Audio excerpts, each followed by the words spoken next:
Hello दोस्तों, welcome to main point study. I hope आप सारे के सारे ठीक हो। तो आज हम करने वाले हैं पार्ट 1 कक्षा 11वीं की राजनीति विज्ञान की सेकंड बुक का, जिसका नाम है जी राजनीतिक सिद्धांत। और आज हम करने वाले हैं जिसके मोस्ट इंपॉर्टेंट क्वेश्चन। और आपको पता ही है कि जब मैं मोस्ट इंपॉर्टेंट क्वेश्चन बोलता हूँ ना, तो इसका मतलब है कि जो भी क्वेश्चन आपके एग्जाम में इस चैप्टर से आने वाला है ना, वो इसी पीडीएफ के अंदर से मिलेगा आपको। ठीक है, मैं बात लिख कर दे सकता हूँ कि जो भी क्वेश्चन इस चैप्टर में से आएगा वो इसी पीडीएफ के अंदर से आएगा। तो वीडियो बिल्कुल भी स्किप करने की कोशिश मत करना। देखो, दिक्कत यह है कि हमारी सेकंड बुक जो है वो बहुत ही फिलोसफिकल बुक है। पूरा चैप्टर पढ़ने के बाद भी ये समझ नहीं आता कि इसमें से क्वेश्चन किस वे में बनेगा। तो ये प्रॉब्लम मैंने एकदम सॉल्व कर दी है, क्वेश्चन भी बताए और साथ में आंसर भी। ठीक है, और अगर आप यही यही करके जाओगे तो 95% पक्के हैं आपके। आप बोलोगे सर 5% कहाँ पर गए? तो वो 5% आपके आंसर फॉर्मेशन पे डिपेंड करता है, और इसलिए मैंने आंसर लिखे हैं। अगर जो आंसर लिखे हुए हैं वही लिख कर आओगे ना, तब आपके 100% भी आएंगे। ठीक है, और ऐसा नहीं है बच्चों के आते नहीं है। बहुत सारे बच्चे हैं ना ऐसे भी है जिनके 100 आउट ऑफ 100 भी आते हैं। ठीक है, मैंने बहुत बार बच्चों को बताया भी है, रिजल्ट की स्क्रीनशॉट वगैरह भी दिखाया है बहुत सारे बच्चों को। ठीक है, और यहीं पर दिखाया, मतलब वीडियो वगैरह बनाकर भी दिखाया है। तो बहुत ईजिली आता है, पर जो मैं बोल रहा हूँ वो करते हुए जाना। एक एक क्वेश्चन आपको करना है और क्वेश्चन को समझना है, क्योंकि क्वेश्चन की लैंग्वेज थोड़ी सी चेंज हो जाती है ना, तो बच्चे डर जाते हैं। ठीक है, तो चलो जी स्टार्ट कर देते हैं। दोबारा बता रहा हूँ, वीडियो को स्किप मत करना, नहीं तो बहुत दिक्कत आएगी। वीडियो की स्पीड तेज कर सकते हो आप, बट वीडियो को स्किप मत करना, नहीं तो कोई क्वेश्चन किस अलग लैंग्वेज में पूछा जा सकता है, अगर वो मैं बताऊंगा और फिर आपका वो मिस हो गया तो दिक्कत होगी। चलो, सबसे पहले तो यार एक चीज बता देता हूँ, एक नंबर में जो क्वेश्चन आ सकता है आपको। सबसे पहले तो आपको पता है राजनीति को इंग्लिश में कहते हैं पॉलिटिक्स, और पॉलिटिक्स जो है ना वो ग्रीक वर्ड पॉलिस से निकला है, जिसका मतलब होता है स्टेट या सिटी। ठीक है, इतना याद रखो आप। एक नंबर का क्वेश्चन आ सकता है कि किस भाषा के शब्द से निकला है पॉलिटिक्स, तो आप याद रखना ग्रीक भाषा के शब्द से निकला। अब आता है पहले क्वेश्चन पे। तो पहला क्वेश्चन है जी, राजनीति सिद्धांत क्या है? बहुत ही सिंपल है। राजनीति सिद्धांत में हम जीवन के विभिन्न विभिन्न पहलुओं के बारे में पढ़ते हैं, जैसे कि सामाजिक जीवन के बारे में, सरकार के बारे में, संविधान के बारे में, स्वतंत्रता, समानता, न्याय, लोकतंत्र, धर्मनिरपेक्ष, और भी बहुत सारी चीज़ों के बारे में पढ़ते हैं। ठीक है, इन सारी चीज़ों की डेफिनेशन देखते हैं, इनका महत्व देखते हैं, और हम ये देखते हैं कि जो हमारे पुराने राजनीतिक विचारक थे, जैसे कि गांधी जी हो गए, अंबेडकर जी हो गए, वो इन चीज़ों के बारे में क्या सोचते थे। मतलब स्वतंत्रता के बारे में क्या सोचते थे गांधी जी, समानता के बारे में, न्याय के बारे में, लोकतंत्र के बारे में, और आज के जो राजनीतिक विचारक है वो इन चीज़ों के बारे में क्या सोचते हैं। बड़ी सिंपल डेफिनेशन है ना। अब देखो, बेसिकली मैंने ना दो डेफिनेशन लिखी हुई है। या तो आप एग्जाम में ये लिख कर आ सकते हो ऊपर वाली, या आप ये लिख कर आ सकते हो। ठीक है, चलो अब पढ़ते हैं। तो राजनीतिक सिद्धांत उन विचारों और नीतियों के व्यवस्थित रूप को दर्शाता है जिन्होंने हमारे सामाजिक जीवन, सरकार और संविधान को आकार दिया है। बेसिकली राजनीतिक सिद्धांत में हम अलग अलग विचारों के बारे में और अलग अलग नीतियों के बारे में पढ़ते हैं, जो हमारे सामाजिक जीवन, सरकार और संविधान को आकार देते हैं। ठीक है, यहाँ आप ये वाली डेफिनेशन लिख सकते हो जो कि सुपर इजी है। राजनीतिक सिद्धांत में हम जीवन के विभिन्न विभिन्न पहलुओं, जैसे सामाजिक जीवन, सरकार, संविधान, स्वतंत्रता, समानता, न्याय, लोकतंत्र, धर्मनिरपेक्ष आदि का अध्ययन करते हैं। ठीक है, इनका अर्थ देखते हैं और इनका महत्व वगैरह देखते हैं, और साथ में हम ये देखते हैं कि अतीत में जो भी राजनीतिक विचारक थे वो इनके बारे में क्या सोचते थे, और वर्तमान में जो हमारे राजनीतिक विचारक है वो इन चीज़ों के बारे में क्या सोचते हैं, कैसे परिभाषित करते हैं। ठीक है, चलो जी नेक्स्ट क्वेश्चन पे आते हैं। नेक्स्ट क्वेश्चन है हमारा कि राजनेता जो करते हैं ना, उससे कहीं अधिक राजनीति है। क्या आप इस कथन से सहमत हैं? उदाहरण दीजिए। ठीक है, ध्यान से सुनो मेरी बात, क्योंकि ये क्वेश्चन बहुत इंपॉर्टेंट है और बच्चे बहुत दिक्कत कर देते हैं इस क्वेश्चन में। सिंपल बताता हूं मैं क्या है। देखो, आपको पता है पॉलिटिशियन होते हैं, राजनेता होते हैं। राजनेता क्या करते हैं? पॉलिटिक्स करते हैं। राजनेता क्या करते हैं? वो राजनीति करते हैं, ये बात हमको पता है। बट मैं आपको बता दूं, वो सिर्फ कुछ ही पार्ट करते हैं। एक्चुअल में राजनीति बहुत बड़ी है। आम लोग भी राजनीति करते हैं, और आम लोग राजनेताओं से ज्यादा राजनीति करते हैं। ठीक है, मैं समझाता हूं। जैसे देखो, राजनीति का मतलब होता है सामूहिक निर्णय। एक नॉर्मल बंदा जैसे मैं हूं, जैसे कि लेट्स अज्यूम, मैं आपको एग्जांपल देता हूं। आपकी क्लास में टीचर आई और उन्होंने बोला कि बच्चे के कल है ना, मैं आपका टेस्ट लूं या ना लूं, आप डिसाइड करके, सारे के सारे डिसाइड करके मेरे को बताओ। ये भी एक तरह की राजनीति है। समझ गए? तो बेसिकली सिंपल इसका आंसर है कि राजनेता जो करते हैं ना, वो सिर्फ एक राजनीति का भाग है। राजनीति उससे बहुत बड़ी है। आम लोग राजनेता से ज्यादा राजनीति करते हैं, तो इसीलिए हम इस बात से सहमत हैं। अब आंसर पढ़ते हैं। यह सही है कि राजनेता जो करते हैं उससे कहीं अधिक राजनीति है, यानी राजनीति जो राजनेता करते हैं उससे बहुत ज्यादा अधिक है। राजनेता सरकार का एक भाग, सरकार के एक भाग के रूप में राजनीति में शामिल होते हैं, लेकिन राजनीति उनकी गतिविधियों तक सीमित नहीं है। यानी सिर्फ ऐसा नहीं है कि राजनेता जो करते हैं वही राजनीति होता है, ऐसा नहीं होता। राजनीति में कई तरह की बातचीत शामिल होती है और समाज में चलती है। जिसके माध्यम से सामूहिक निर्णय वगैरह लिए जाते हैं। सिंपल इसमें आप ये लिखना कि जी हाँ, हम इस बात से सहमत हैं कि राजनेता जो करते हैं उससे कहीं अधिक राजनीति है। राजनेता जो है वो सरकार के एक भाग के रूप में राजनीति में शामिल होते हैं, ठीक है। लेकिन राजनीति वहीं तक सीमित नहीं है, राजनीति जो है वो आम लोग ज़्यादा करते हैं, ठीक है। जैसे कि ये एक चीज़ लिख रखी है, देखो, लोग जो हैं वो अपने आम जीवन में निर्णय लेते हैं, सामूहिक निर्णय लेते हैं, और यह भी राजनीति है, ठीक है। जब हम लोग एक दूसरे से बातचीत करते हैं, सामाजिक विकास को बढ़ावा देने के लिए, अपनी समस्याओं को हल करने के लिए सामूहिक गतिविधि में भाग लेते हैं, तो वो भी राजनीतिक गतिविधि है, उसे भी हम राजनीतिक गतिविधियों में ही शामिल करते हैं। एग्जाम्पल भी दे रखा है, जैसे मान लो कि आपके इलाके में कोई सामान्य प्रॉब्लम आ जाए, आप सारे के सारे लोग संघ बनाते हो, है ना। मान लो आपके एरिया के अंदर पानी इकट्ठा हो जाता है, तो आप सारे के सारे लोग इकट्ठा होते हो आपके एरिया के, और आप क्या करते हो कि अपना मुद्दा लेकर जाते हो किसी ऑफिसर के पास, बड़े ऑफिसर के पास। तो ये भी क्या है, ये भी राजनीति है।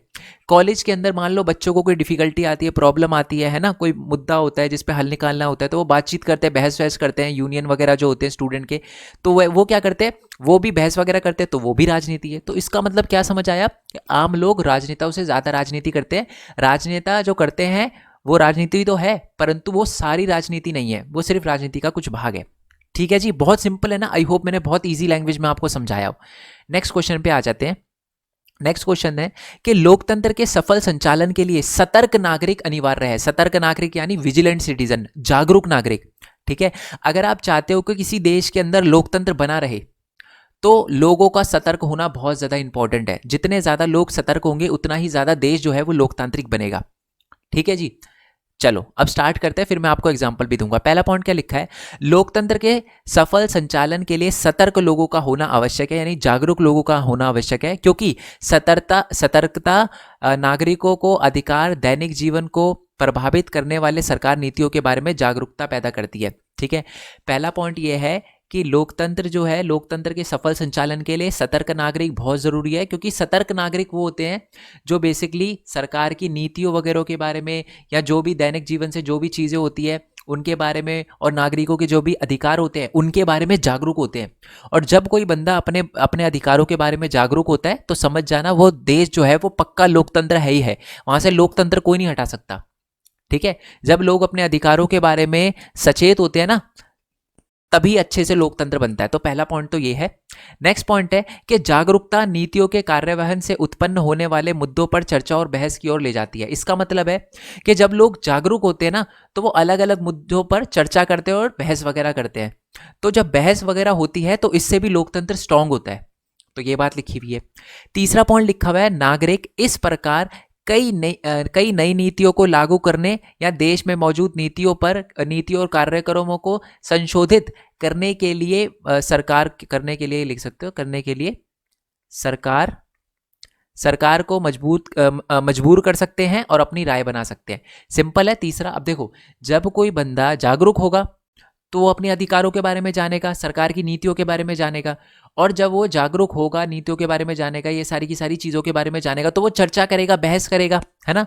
और जब वो बहस वगैरह करेगा तो वो क्या होगा कि देश के अंदर जो भी नीतियाँ चल रही है, जो भी मौजूदा नीतियाँ हैं, अगर उसको वो चेंज करवाना होगा तो उसके लिए वो सरकार पे दबाव डालेगा। अगर कोई बंदा जागरूक ही नहीं है, मान लो देश के लोग जागरूक ही नहीं है, तो वो अपनी आवाज़ ही नहीं उठाएंगे, सरकार जो मर्जी करती जाएगी। क्या पता चले फिर सरकार जो है वो एक तरह से तानाशाह बन जाए, है ना। तो जब लोग जागरूक होंगे तभी बेसिकली अपने अधिकार वगैरह के बारे में जानेंगे, वो बहस करेंगे, ठीक है, और साथ में जो भी नीतियां उनको चाहिए उसके लिए वो आवाज़ उठाएंगे और सरकार को मजबूर करेंगे, ठीक है। चूंकि और लास्ट में ये लिखा हुआ है कि लोकतंत्र नागरिकों की सरकार होती है, ठीक है। लोकतंत्र का मतलब ही होता है नागरिकों के लिए शासन। तो जब तक नागरिक जागरूक नहीं होंगे ना, या नागरिक जब तक सतर्क नहीं होंगे, लोकतंत्र का सफल संचालन करना बहुत मुश्किल हो जाएगा। तो इसलिए ही सतर्क जो नागरिक होते हैं, नागरिकों की सतर्कता ही लोकतंत्र के सफल संचालन को गति देती है, ठीक है जी। आई होप ये बात आपको समझ आ गई हो। सिंपल अगर मैं आपको दोबारा बताना चाहूँ तो लोकतंत्र के सफल संचालन के लिए सतर्क नागरिकों का होना बहुत ज़्यादा ज़रूरी है, क्योंकि अगर नागरिक सतर्क होगा तभी वो अपने अधिकारों के बारे में जान पाएगा, दैनिक जीवन के बारे में, जो भी प्रभावित होने वाली सरकार की नीतियाँ हैं उनके बारे में जागरूक हो पाएगा।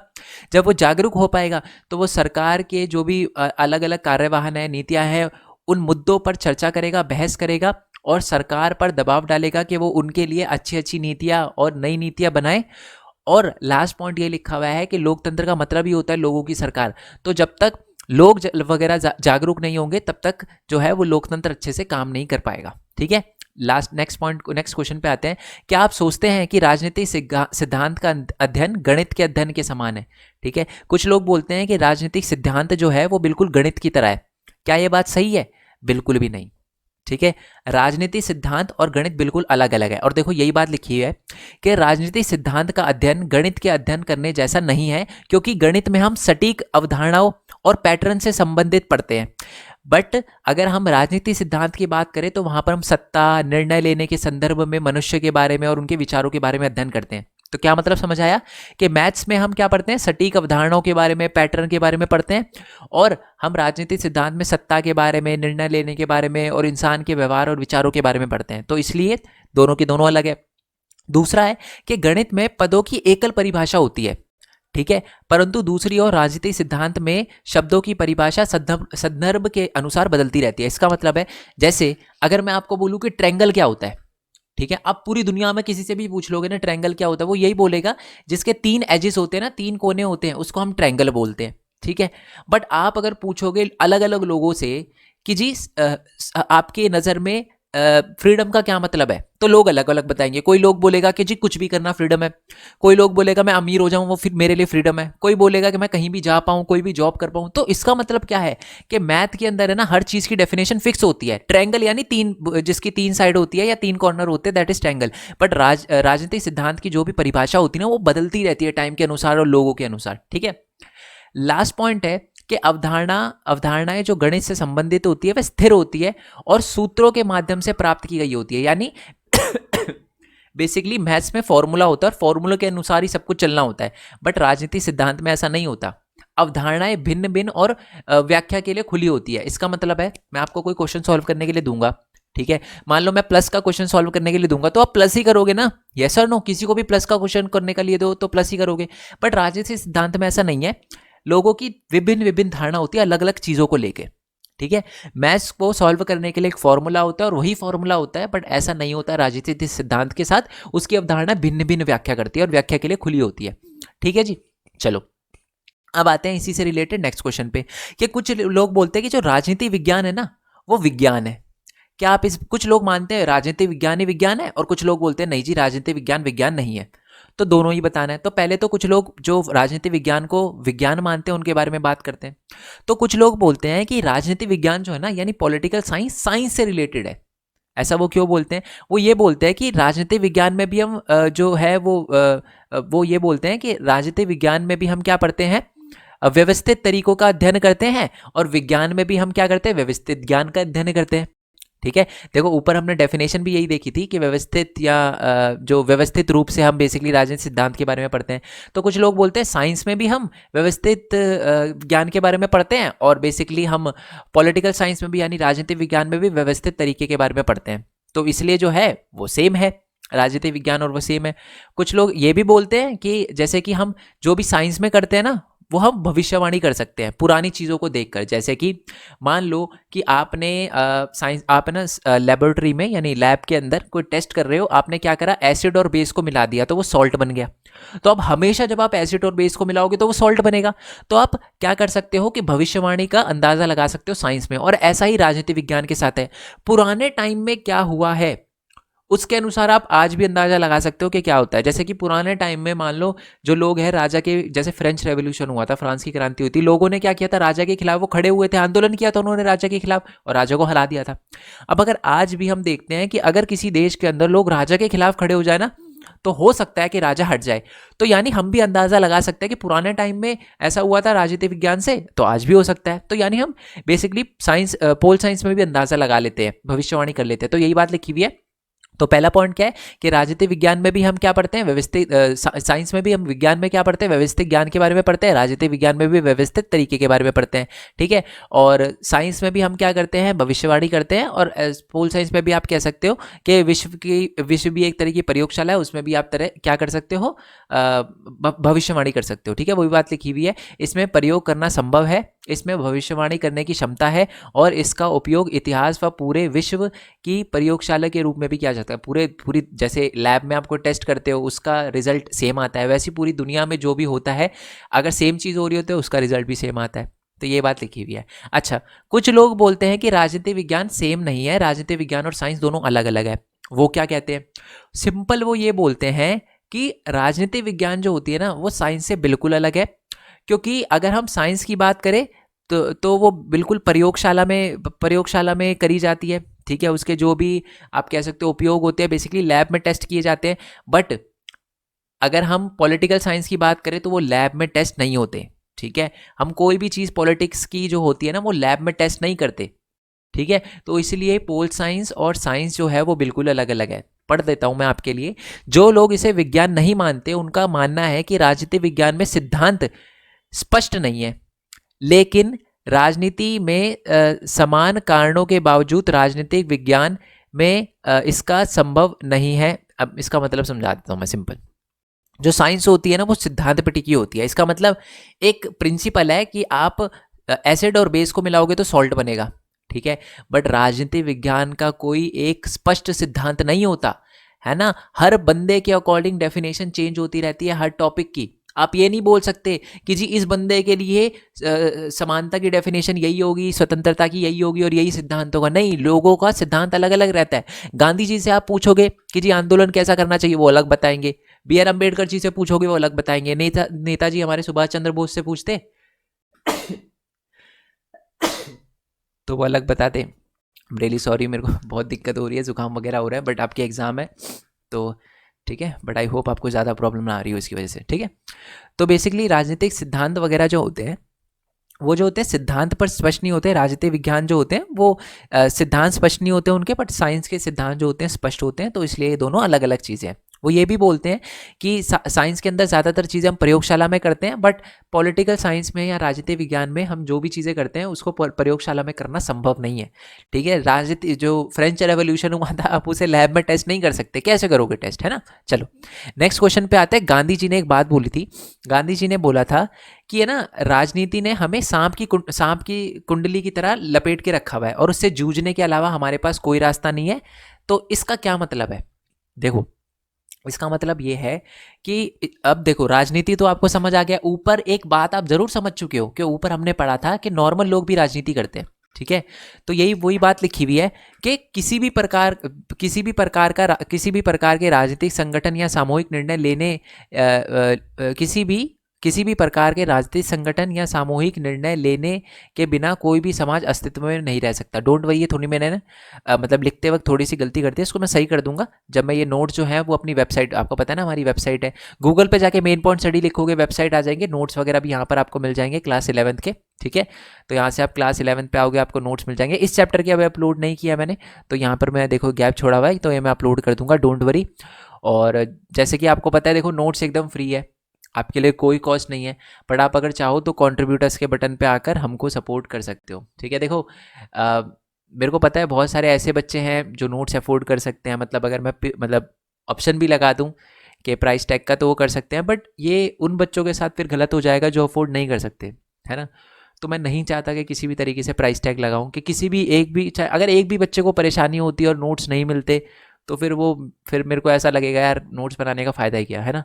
तो इसलिए मैंने फ्री रखे हैं। ठीक है, बट अभी मेरे लिए कॉस्ट हो रही है, मैनेज कर रहा हूँ मैं, बट एक टाइम शायद ऐसा है जब मेरे लिए बहुत डिफ़िकल्ट हो जाए मैनेज करना और फिर मेरे को एक डिफ़िकल्ट डिसीजन लेना पड़े कि मेरे को क्या करना है आगे, नोट्स पे प्राइस टैग लगानी नहीं लगाना। तो मैं वैसे तो देखो अगर मैंने कभी ऐसा काम किया ना तो आप समझना कि बहुत वर्स्ट दिन होगा, मतलब बहुत ही डिफ़िकल्ट सिचुएशन होगी तभी मैं ऐसा करूँगा। ठीक है, तो मैं बस ये बोलना चाहता हूँ कि ऐसी सिचुएशन मेरे साथ ना आए, इसके लिए आप अगर सपोर्ट करोगे तो ज़्यादा अच्छा रहेगा। ठीक है, और देखो आप ही की सपोर्ट की वजह से मैं इतना आया हूँ। ठीक है, तो अगर कोई सपोर्ट कर सकता है तो वो करे, जो नहीं कर सकता कोई नहीं बच्चे, नोट्स आप डाउनलोड करो। ठीक है, आप अगर इनडायरेक्टली भी सपोर्ट कर सकते हो, वेबसाइट पे आओगे ये ऐड वगैरह मिलेगी ना, इस पर क्लिक करके 10-20 सेकंड रुक जाना, वो भी अल्टीमेटली सपोर्ट हो गया। ठीक है, बट आप अगर पेटीएम वगैरह से सपोर्ट कर सकते हो तो ये स्कैन वगैरह करके आप कर सकते हो सपोर्ट। और देखो सपोर्ट कितना छोटा है बड़ा है वो मैटर नहीं करता। ठीक है, आपका आपका जब सपोर्ट चाहे छोटा भी हो वो मेरे को वो मोटिवेट करता है कि हाँ, जब बच्चे इतना कर रहे हैं तो मेरे को भी अपना 10,000% देना चाहिए, ठीक है। और बाकी आपको पता है हमारे डिफरेंट डिफरेंट चैनल है, जैसे कि एक चैनल है मेन पॉइंट टेक करके, ठीक है। इस पे अब पहले तो आपने अगर मेन पॉइंट स्टडी को सब्सक्राइब नहीं किया तो कर लेना, क्योंकि 12th में भी है और अभी बच्चे में और भी चैप्टर, तो सब्सक्राइब कर लेना, क्योंकि आप ही की सपोर्ट की वजह से मैं इतना आया हूँ, ठीक है। मेन पॉइंट स्टडी पे हमारे 193 के है, यानी 1,93,000 सब्सक्राइबर, और मेन पॉइंट टेक पे 19.3 सब्सक्राइबर है। तो इस चैनल को सब्सक्राइब करना मत भूलना, क्योंकि मैं इसके अंदर ये बताता हूँ कि एक स्टूडेंट अर्न कैसे कर सकता है, पैसे वगैरह कैसे कमा सकता है। तो ये मोस्ट इंपॉर्टेंट चैनल है, ठीक है। बहुत सारे बच्चों के यूट्यूब चैनल से 100 जो है वो मतलब $100 भी कंप्लीट हो गए हैं, तो उनको बहुत बहुत बधाई, ठीक है। स्क्रीनशॉट वगैरह भेजे हैं, ठीक है। मैं बार बार दिखाना भूल जाता हूँ, अब मेरे को ढूंढने पड़ेंगे बार बार उस स्क्रीनशॉट, बट मैं ज़रूर दिखाऊंगा, ठीक है। अगर वीडियो वगैरह उनके चैनल का लिंक वगैरह भी उन्होंने दिया होगा तो वो भी मैं डिस्क्रिप्शन में लगाऊंगा, उनके चैनल को ज़रूर सब्सक्राइब करना आप, ठीक है।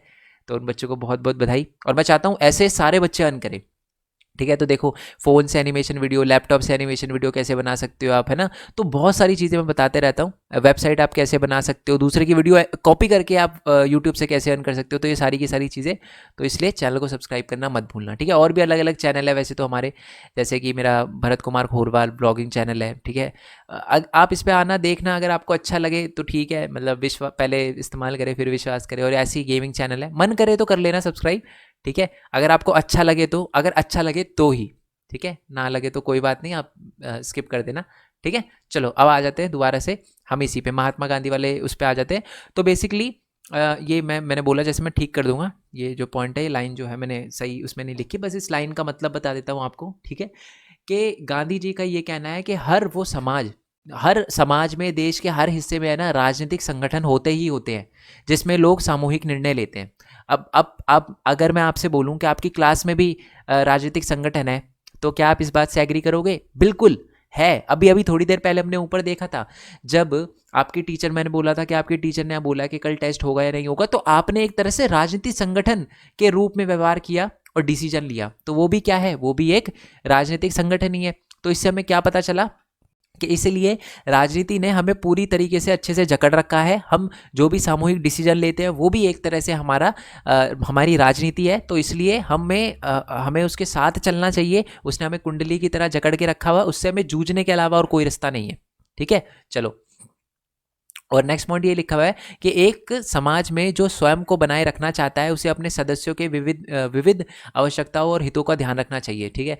अगर आप चाहते हो कि आपके एरिया का अच्छे से डेवलपमेंट हो, आपके आसपास के लोगों का, जो भी सामूहिक संगठन के लोग हैं, उनका वेलफेयर हो, तो आप उन सब के लिए अच्छे से काम करना पड़ेगा, ठीक है। नेक्स्ट पॉइंट ये लिखा हुआ है कि लोगों की जागरूकता और आकांक्षाओं को पूरा करने में मदद करता है। मदद करने के लिए परिवार वगैरह, जनजातीय वगैरह, आर्थिक संसाधन जैसी कई सामाजिक संस्थाएं उभरी है। मतलब लोगों की आवश्यकताओं को पूरा करने के लिए बहुत सा, जैसे परिवार है आपकी आवश्यकता पूरी करता है, जनजाति है, ट्राइब है, अलग अलग आर्थिक संस्थाएं है जो हमारी हेल्प वगैरह करती है। और उनका बेसिकली मोटिव ये भी होता है कि एक दूसरे के प्रति जो है वो दायित्व होता है, ठीक है। मतलब बेसिकली इन संस्थाओं का काम है ना, एक दूसरे के प्रति जो है वो संवेदनशीलता, या एक तरह से कह सकते हो एक दूसरे की मदद करना होता है इन संस्थाओं का काम। और ऐसी संस्था में सरकार एक महत्वपूर्ण भूमिका निभाती है। सरकार भी एक तरह की संस्था ही है। वो भी आप देखो कि हमारी, जैसे कि आपके एरिया के अंदर रोड खराब हो गई, तो आप सरकार से गुजारिश करते हो कि आपकी रोड वगैरह बनवाए, तो वो भी क्या है, वो भी एक संस्था है जो आपके लिए काम करती है, आपकी मदद करती है, ठीक है जी। आई होप ये बात आपको क्लियर हो गई हो कि राजनीतिक संगठन जो है वो बेसिकली हर दुनिया के हर एरिया में होते हैं। तो इसलिए गांधी जी ने बोला है कि राजनीति से हम कभी बाहर नहीं निकल सकते, उससे हमें जूझना ही पड़ेगा। बट राजनीति को हम कैसे अच्छा कर सकते हैं, वो ज़्यादा मायने रखता है, ताकि सब लोगों की हेल्प हो पाए, ठीक है। अगर हम चाहते हैं कि राजनीति अच्छी हो, तो हमें अपने सदस्यों को अच्छे से ट्रीट करना चाहिए। जो भी हमारे राजनीतिक समाज या समाज के जो भी अभिन्न अंग होते हैं, उनको अच्छे से ट्रीट करना चाहिए। जो भी अलग अलग संस्थाएं होती हैं, उन सबको लोगों की मदद करनी चाहिए, ताकि सबका वेलफेयर हो पाए। और उन संस्थाओं में से एक सरकार है, ठीक है। नेक्स्ट क्वेश्चन पे आते हैं। देखो, मैं बहुत ज़्यादा टाइम ले रहा हूँ क्वेश्चन को समझाने ही में, क्योंकि क्वेश्चन की अगर लैंग्वेज थोड़ी सी चेंज हो जाती है तो आपको एग्जाम में दिक्कत ना है, ठीक है। चलो, नेक्स्ट क्वेश्चन है हमारा कि हम राजनीतिक सिद्धांत में क्या अध्ययन करते हैं, क्या पढ़ते हैं। तो पहला पॉइंट तो हम वही देख चुके हैं कि राजनीतिक सिद्धांत में हम अलग अलग सिद्धांतों और विचारों के बारे में पढ़ते हैं। संविधान, सरकार, सामाजिक जीवन, है ना, इन सब के बारे में, न्याय, समानता, इन सब के बारे में पढ़ते हैं।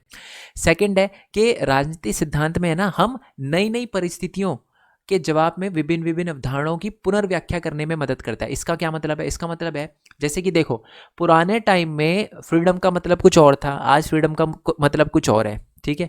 और ये चीज़ हमें कौन बताती है कि आज फ्रीडम, पहले फ्रीडम का मतलब क्या था और आज फ्रीडम का मतलब क्या है? वो राजनीतिक सिद्धांत ही बताता है। तो बेसिकली आपको ये लिखना है कि राजनीतिक सिद्धांत हमें नई परिस्थितियों नई परिस्थितियों के लिए जो भी हमारी अवधारणा होती है उनकी उनकी पुनर्व्याख्या करने में मदद करता है। मैं इसका एग्जाम्पल दे देता हूँ, ठीक है। चलो, पहले के टाइम में क्या होता था, जो सेम जेंडर की शादी होती थी ना, है ना, उसको क्रिमिनल ऑफेंस माना जाता था, बट आज नहीं माना जाता, ठीक है। तो इससे अपने को क्या पता चला? इससे अपन को ये पता चला कि पहले राजनीतिक सिद्धांत में लोगों की मैरिज को लेकर अलग सोच थी, ठीक है, बट आज जो है लोगों की अलग सोच है। तो बेसिकली हमने मैरिज की डेफिनेशन को थोड़ा सा लोगों ने चेंज कर दिया है, या पार्टनर की डेफिनेशन को थोड़ा सा चेंज कर दिया कि कैसा लिविंग पार्टनर होना चाहिए, है ना। तो बेसिकली क्या है, ये भी एक तरह का राजनीतिक सिद्धांत ही हमें बताता है, ठीक है, कि कैसे टाइम के अनुसार कैसे हम डेफिनेशन को चेंज कर सकते हैं अलग अलग अवधारणाओं की, ठीक है जी। चलो, नेक्स्ट है कि राजनीतिक सिद्धांत है ना, हमें बेसिकली विभिन्न विभिन्न आयामों और उनके खतरों की खोज करने में भी मदद करता है। इसका मतलब है, जैसे एग्जांपल दे रखा है, जैसे कि आपको दुनिया में पता है कि एक टेक्नोलॉजी आ रही है ना, संचार प्रौद्योगिकी आ रही है। इससे फ़ायदा क्या हो रहा है? इससे जो जनजातियां हैं, जो बिल्कुल जंगलों वगैरह में रहती थी, उनका वेलफेयर कर पा रहे हैं हम टेक्नोलॉजी की मदद से। बड़ा एक नुकसान भी है। नुकसान क्या है? आतंकवादी गतिविधियां और अपराधी गतिविधियां बढ़ रही है ना, फ्रॉड होता है, इंटरनेट क्राइम वगैरह होता है, इंटरनेट हैरेसमेंट, और भी बहुत सारी चीज़ें होती है। तो इसका मतलब क्या है? और ये चीज़ें हम कहाँ पढ़ते हैं? राजनीतिक सिद्धांत में। यानी राजनीतिक सिद्धांत हमें बेसिकली इन चीज़ों पर भी अध्ययन करने में मदद करता है कि कोई चीज़ के अच्छे फायदे, मतलब फ़ायदे क्या है और कोई चीज़ के नुकसान क्या है, ठीक है जी। अब आते हैं जी नेक्स्ट क्वेश्चन पे। नेक्स्ट क्वेश्चन है हमारा कि राजनीतिक सिद्धांत का महत्व बताइए। तो वो ये है, राजनीतिक सिद्धांत न्याय और समानता के बारे में हमें बताता है, तर्क संगत और प्रभावी ढंग से सोचने या संवाद करने की हमें शक्ति देता है। देखो, अगर है ना, आप किसी नॉर्मल बंदे से जाकर पूछोगे ना फ्रीडम क्या होता है, तो वो बोल देगा जी कुछ भी करना फ्रीडम है मेरे लिए। फिर आप पूछोगे रोड पे गोलियां चलाना क्या फ्रीडम है? तो वो चुप हो जाएगा। पर आपने थोड़ा पढ़ लिया है, अब आपको पता है कि एक्चुअल में फ्रीडम की डेफिनेशन ये नहीं है। फ्रीडम की डेफिनेशन ये है कि अपनी फ्रीडम का फायदा उठाना, दूसरे की फ्रीडम को नुकसान पहुंचाए बिना, ये है फ्रीडम। तो इसका मतलब क्या है? ये दिमाग में डेफिनेशन आपके कैसे फिक्स हुई? जब आपने राजनीतिक सिद्धांत के बारे में पढ़ा। तो यानी सोचने ही समझने की शक्ति अच्छी कर देता है राजनीतिक सिद्धांत। तीसरा है कि अच्छे निर्णय लेने में हमारी हेल्प करता है और अंतर्राष्ट्रीय और दुनिया की जानकारी भी देता है हमें, ठीक है। नेक्स्ट क्वेश्चन है हमारा कि हमें राजनीतिक सिद्धांत का अध्ययन क्यों करना चाहिए। तो हमें राजनीतिक सिद्धांत का अध्ययन, पहला पॉइंट तो है, इसलिए करना चाहिए क्योंकि आपको पता ही है कि बेसिकली हम बड़े होकर अलग अलग जॉब करेंगे। जैसे कि हम राजनीतिक सिद्धांत पढ़ा सकते हैं, वकील बन सकते हैं, संविधान और कानून की व्याख्या कर सकते हैं, न्यायाधीश बन सकते हैं, कार्यकर्ता बन सकते हैं, है ना, या जर्नलिस्ट बन सकते हैं। और इन सब जो भी जॉब है ना, उनके लिए जागरूकता बहुत ही ज़्यादा इंपॉर्टेंट है। किस चीज़ की जागरूकता? राजनीतिक सिद्धांतों की जागरूकता। और इसीलिए हमारे लिए राजनीतिक सिद्धांत को पढ़ना आवश्यक है, क्योंकि हम आगे चलकर इन सारी की सारी चीज़ों को इन सारी की सारी चीज़ों इन सारी की सारी जॉब्स में से एक जॉब करेंगे, है ना।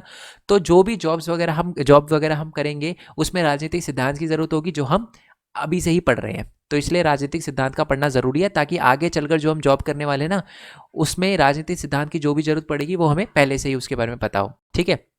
दूसरा ये है कि हमें राजनीतिक सिद्धांत के बारे में इसलिए पता होना चाहिए, इसलिए हमें अध्ययन करना चाहिए राजनीतिक सिद्धांत का, क्योंकि हम आगे चल के, अभी तो 16-17 साल के, बट बाद में जाकर वोट हम देंगे। जब हम वोट देंगे तो हमें बेसिकली पता होना चाहिए कि हमारे समाज के लिए, राजनीति के लिए क्या अच्छा है क्या बुरा है। तो राजनीतिक विचारों का हमें थोड़ा बहुत एक तरह से बुनियादी एक ज्ञान होना चाहिए, जिससे हम एक अच्छा डिसीजन ले पाए, ठीक है।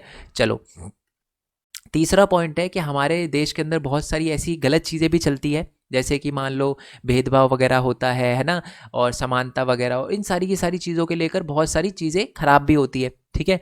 तो बेसिकली इन चीज़ों पर अध्ययन करने में और इन चीज़ों में सही और गलत पर फैसला लेने में मदद करता है हमारा राजनीतिक सिद्धांत, ठीक है। देखो, मान लो अगर किसी के साथ भेदभाव हो रहा है और आपने राजनीतिक सिद्धांत नहीं पढ़ रखा, और आप भी उनके साथ भेदभाव करने लग जाते हो, बट अगर आपने राजनीतिक सिद्धांत पढ़ा है तो आपको पता रहेगा कि यार भेदभाव करना बुरी बात है, और आप जो है उसको देखो, कभी आप नोटिस करना। वैसे तो ये बात मतलब चलो एग्जाम्पल नहीं देते, बट समझ आ गया ना बेसिकली आपको कि जो बेसिकली राजनीतिक सिद्धांत पढ़ लेते हैं, उनको अच्छे से पता चल जाता है कि क्या गलत है क्या गलत नहीं है, और भेदभाव करना सही है या गलत है। इन चीज़ों पर वो बहुत अच्छे से फ़र्क कर पाते हैं और अच्छा डिसीजन ले पाते हैं, ठीक है। और लास्ट पॉइंट यही लिखा है कि न्याय संगत निर्णय लेने में भी जो हमारी राजनीतिक सिद्धांत है वो हमारा अच्छी तरह हेल्प करता है, यानी एक बढ़िया डिसीजन लेने में राजनीतिक सिद्धांत हमारी बहुत हेल्प करता है। इसका एग्जाम्पल दूं मैं आपको, जैसे कि ये कोर्ट होता है, आपको पता है जो बड़े बड़े फैसले होते हैं वो कौन सुनाता है? जज सुनाता है। जज क्यों सुनाता है? क्योंकि उसने राजनीतिक विज्ञान के बारे में पढ़ रखा है। ठीक है, चलो जी, कानून के बारे में, राजनीतिक विज्ञान के। और ये लास्ट क्वेश्चन है हमारा कि विभिन्न दार्शनिक और उनके विचार के बारे में बताइए। जैसे आपको पता है कि प्लूटो, अरस्तु, बहुत सारे हमारे दार्शनिक है, ठीक है, और हमारे जैसे कि रूसो, रूसो इसमें लिखा है, रोजियो नाम है उसका, कार्ल मार्क्स हो गए, महात्मा गांधी हो गए, डॉक्टर अंबेडकर हो गए, ये कुछ दार्शनिक है। ठीक है, अरस्तु और जो प्लेटो है, वो बेसिकली ये समझने में मदद करते थे कि राजशाही बेहतर है या तानाशाह बेहतर है या लोकतंत्र बेहतर है। हमारे रोजियो बेसिकली मौलिक अधिकारों के बारे में लोगों को बताते थे। हमारे कार्ल मार्क्स समानता और स्वतंत्रता के बारे में लोगों को बताते थे। गांधी जी आपको पता ही है, आपको पता ना, गांधी जी की एक बुक भी है स्वराज नाम की, उन्होंने एक बुक भी लिखी थी, हिंदू स्वराज, 1909 में लिखी थी। उसमें उन्होंने स्वराज के बारे में और वास्तविक स्वतंत्रता के बारे में लोगों को बताया था। और अम्बेडकर जी ने बेसिकली अनुसूचित जाति के साथ या अल्पसंख्यकों के साथ जो भेदभाव होता था उनके खिलाफ आवाज़ उठाई थी, उनके बारे में बताया था, और उनके विशेष सुरक्षा प्राप्त होनी चाहिए, इसके बारे में उन्होंने मांग वगैरह करी थी। ठीक है जी, आई होप ये क्वेश्चन जो है वो आपको बहुत अच्छे से क्लियर हो गए हो। इसकी पीडीएफ जो देखो, मैंने ना क्वेश्चन सारे समझा भी दिए हो आपको, ठीक है। तो अगर जैसे मैंने बताया कि लाइन का फॉर्मेशन अगर मैं ठीक नहीं कर पाता, क्योंकि बच्चों के अभी पास ही में एग्जाम है, तो अगर मैं इसी पीडीएफ को डाल दूंगा तो आपको समझ आ गया ना। एक और बात बता दूं, सिर्फ पीडीएफ को देखने से कुछ नहीं होगा। अगर आप अपने फ्रेंड को ये पीडीएफ सेंड कर दोगे ना तो उसका कोई फायदा नहीं हो पाएगा। वीडियो सेंड करना और उसे बोलना, देखो वीडियो आप कैसे भी देखो, मेरे को बच्चे कोई फर्क नहीं पड़ता, बट नेट ऑफ करके देख लेना कोई बात नहीं। बट बच्चे फ़ायदा तभी हो पाएगा जब आप वीडियो देख कर सारे के सारे क्वेश्चन करते हो, ठीक है जी। और ये पीडीएफ जो है मैं वो यहाँ पर वेबसाइट वगैरह पे दे दूंगा, छोटी छोटी गलतियाँ हैं, ठीक है। वैसे तो मैं कोशिश करूँगा कि इसको सही करके ही डालूँ, बट आप बहुत सारी वीडियो बनाना रह गया है, तो अगर मैं नहीं डाल पाता तो ये डाल दूंगा, क्योंकि अब तो समझा दिया मैंने, अब आपको समझ आ ही चुका है कि क्या क्या गलती करी थी मैंने, एक लाइन में गलती करी थी, तो आप ठीक करके कर ही सकते हो, ठीक है। चलो जी, बाकी डिफरेंट डिफरेंट चैनल को सब्सक्राइब कर लेना, हमारे मन करे इन दोनों चैनल को तो देख लेना। और ये वाला जो मेन पॉइंट टेक का चैनल है सबसे इंपॉर्टेंट है, क्योंकि यही अर्निंग से रिलेटेड मैं यहाँ पर बताता हूँ। बाकी वेबसाइट है, कंट्रीब्यूट करना चाहो तो आप बिल्कुल कर सकते हो। एंड बहुत सारे बच्चों ने सपोर्ट किया, उनके लिए बहुत बहुत थैंक यू उनको। बाकी मिलते हैं जी नेक्स्ट। अच्छा, एक और बात, ये अगर आपका कोई फ्रेंड हो जिसका इंग्लिश मीडियम हो ना, तो सेम चैप्टर के मोस्ट इंपॉर्टेंट क्वेश्चन मैं इंग्लिश में बना चुका हूँ, लिंक नीचे डिस्क्रिप्शन में मिल जाएगा, और बाकी चैप्टर का लिंक भी आपको नीचे डिस्क्रिप्शन में मिल जाएगा। मिलते हैं जी नेक्स्ट वीडियो में, तब तक के लिए थैंक यू सो मच। जय हिंद, जय भारत, वंदे मातरम। Thanks for your support, bye bye.